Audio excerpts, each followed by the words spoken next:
Olá, boa tarde, bom dia ou boa noite, na paz do Senhor Jesus Cristo. Momento devocional, nosso momento de reflexão bíblica começando agora pelo Facebook e também pelo YouTube. Sinta-se convidado a acompanhar até o final essa ministração, hoje no Salmo 73, um salmo para hoje. O dia do quase é o nosso tema de hoje. Bem-vindos a todos e a todas, e um pedido especial: compartilhe através do Facebook, clicando em compartilhar e mandando para os seus contatos, e também através do YouTube. Primeiro se inscreva no canal, enquanto a gente não começou ainda a nossa reflexão. Depois você vai também compartilhar com seus contatos, e se você gostar dessa ministração, deixe o seu like e ative o sininho para receber mais notificações de outros vídeos. E também você pode deixar o seu comentário acerca do tema de hoje, o dia do quase, no Salmo 73. Mas antes, vamos para parte de uma música, enquanto você se prepara para a nossa ministração de hoje. Muito bem, vamos lá.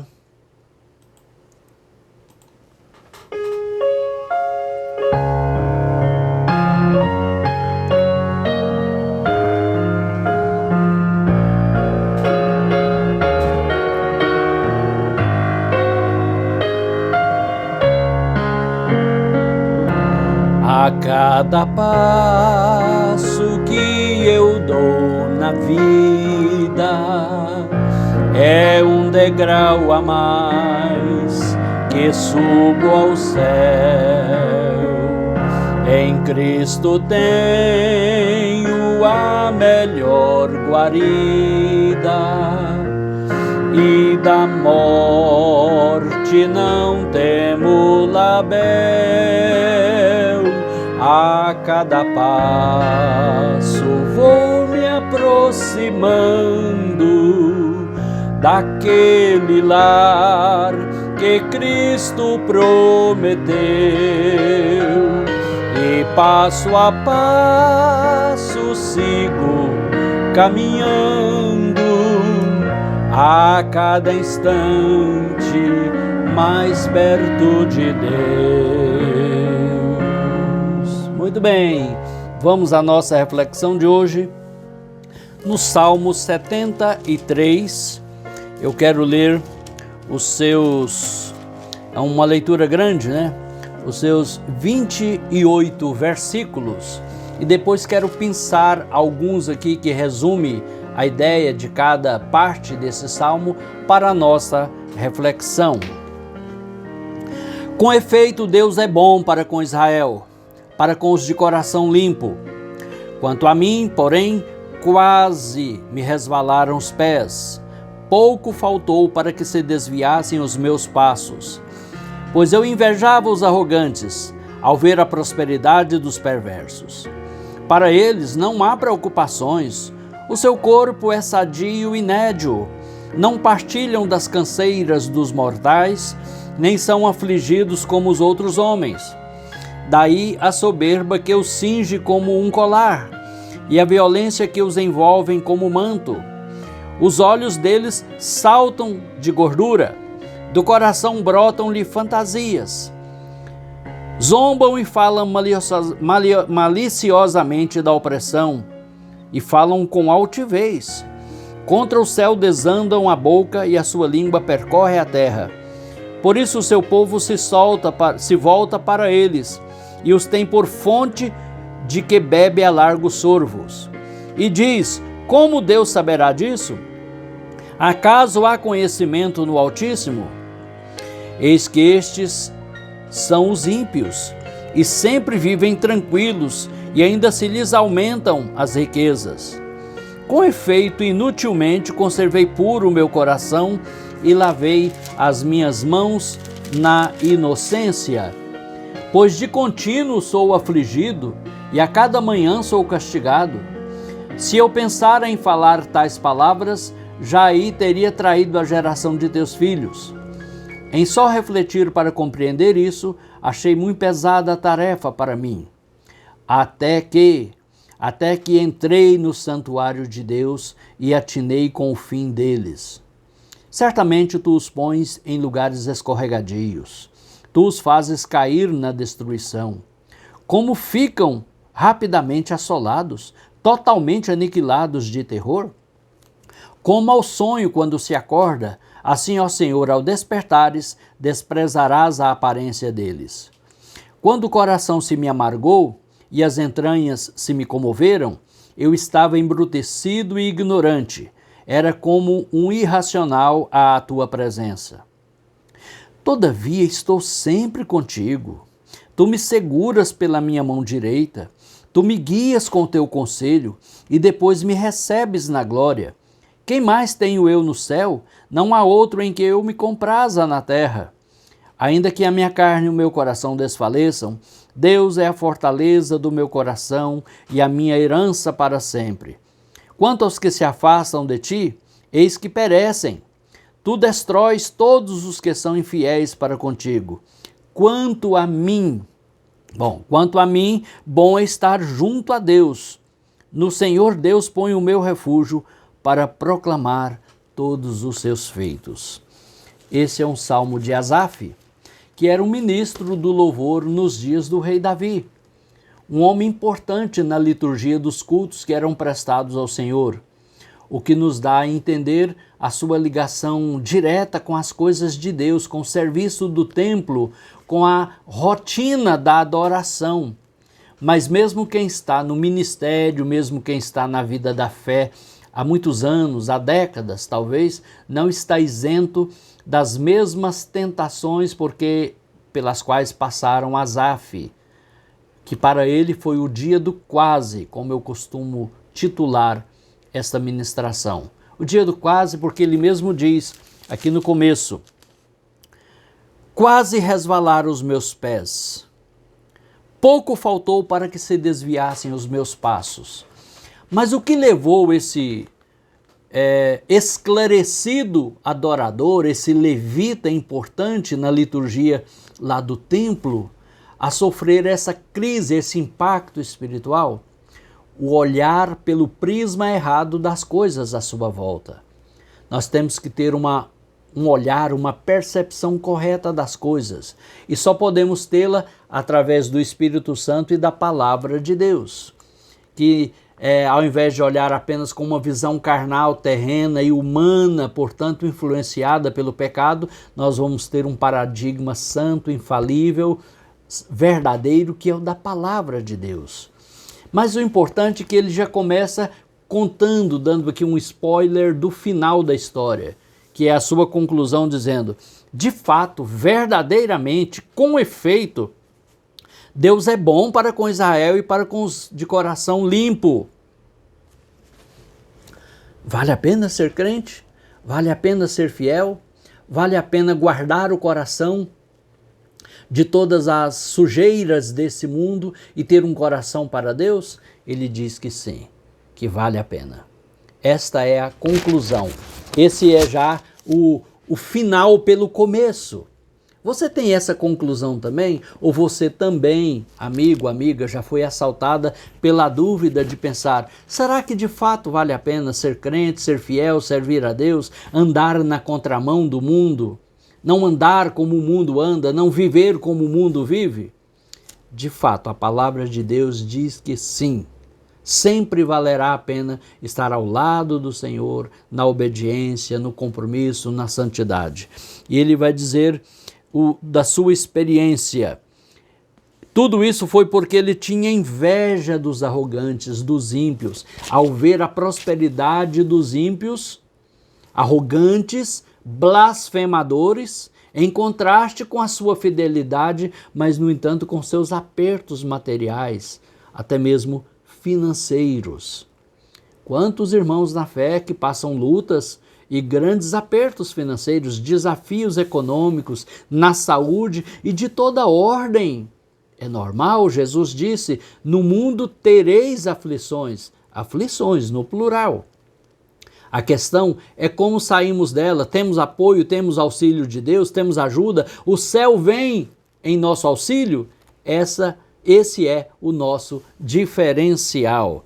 E ele vai dizendo, inutilmente conservei puro o coração. Lá no verso 1 ele diz que verdadeiramente Deus é bom para com os de coração limpo. Mas um momento aqui ele achou inútil guardar puro o coração. Que nada, eu vou meter o pé na jaca também, vou derrubar o pau da barraca e vou caminhar junto com o mundo. A gente fica aí, lavando as mãos na inocência, guardando o coração, procurando dar um bom testemunho, e o ímpio vai lá e conquista e a gente fica para trás. Cuidado com esses pensamentos. Cuidado com essas elocubrações do coração. É uma palavra muito complicada para dizer cuidado com esses pensamentos errados, com essas imaginações. Isso não vem de Deus. São setas malignas para nos tirar do trilho da verdade de Deus. E ele vai então nessa agonia da alma, nessa agonia existencial e mental, pensando o que estava adiantando ser crente, ser servo, ser submisso, ser obediente, ser santo, guardar um coração puro, ser honesto no meio de uma sociedade corrupta, ser temente a Deus perante pessoas tão blasfemadoras. Mas aí ele faz a coisa certa. Ele busca a presença de Deus, que é o que diz aqui o verso 17. Até que entrei no santuário de Deus e então percebi qual que é o fim deles. Povo lá do mundo.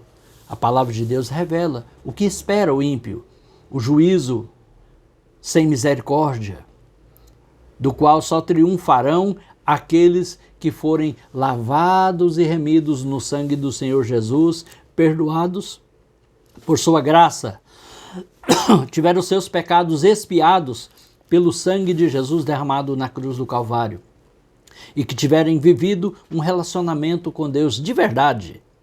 Então Davi, ao entrar no santuário e contemplar a palavra de Deus, a verdade de Deus, ele voltou ao seu lugar de equilíbrio e ele disse, realmente Deus permite que eles estejam aí nessa prosperidade, mas é um lugar escorregadio. Daqui a pouco eu olho para lá e ele não está lá mais. E se ele perde essa posição, ele perde tudo, que é tudo que o ímpio tem. Como diz aquele dizer, são pessoas tão pobres, mas tão pobres, que a única coisa que elas têm é dinheiro, quando na verdade as verdadeiras riquezas não são apenas coisas materiais.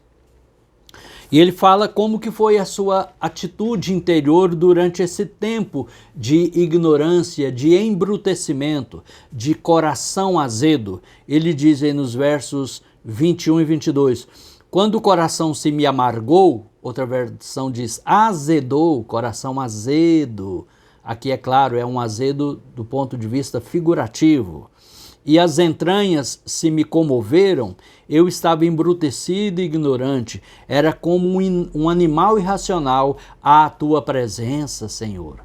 Sabe quando o ser humano se embrutece, se animaliza por uma perspectiva errada das coisas e não refreia os seus ímpetos, não exerce o domínio próprio e se deixa levar pelas coisas à sua volta. Foi assim que Asaf se sentia. Mas aí ele começa no verso 23 a perceber aqueles privilégios que o povo de Deus, que os servos e servas de Deus têm, não importando a sua circunstância existencial. O que ele tem?